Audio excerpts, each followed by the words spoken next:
Shalom Ubracha, nous terminons aujourd'hui le premier Pérec de Maseret Ketubot avec la 10e Mishnah.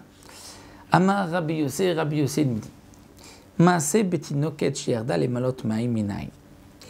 Il y a eu un incident grave. C'était le cas d'une petite fille, sheyarda, qui est descendue les malot ma'im minayin pour puiser de l'eau de la source. Ve'ne'ensa, elle a été violée.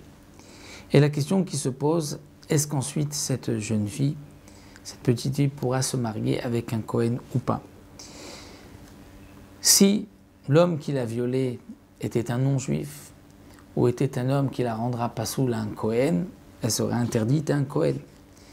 Alors comment va-t-on faire puisqu'on ne sait pas? Amar Rabbi Yochanan ben Nouri. Rabbi Yochanan Nouri dit Imrov anshe ha'ir masim la keuna zot inase la keuna. Si la majorité des habitants de la ville sont des hommes kshérim, dont leurs filles peuvent se marier à des Kohanim, elle aussi, cette fille, pourra se marier avec des Kohanim.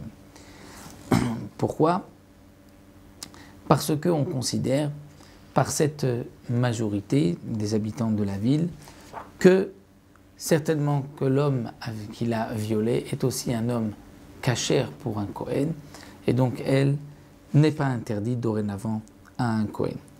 Le Barthénora précise que bien que généralement un seul rov, une seule majorité suffit, mais ici pour pouvoir se marier avec un Kohen, les Khamim ont exigé 2 rovs. C'est-à-dire il faut que le rov des habitants de la ville, mais il faut aussi que le rov des passants, des caravanes qui sont passés, qui passent par cet endroit-là, sont aussi des hommes cachers qui pourraient marier leur fille à des Kohanim.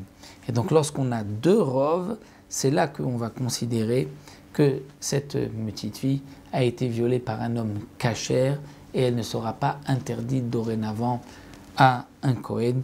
Donc voici ce que la Mishnah nous a enseigné. Donc on a terminé ce premier Pérec et on se retrouvera Bezrat Hashem avec un nouveau Pérec à la prochaine fois, avec la fameuse Sugia aussi de Apé chez Assar ou Apé chez Itir que nous développerons Bezrat Hashem dans le deuxième Pérec.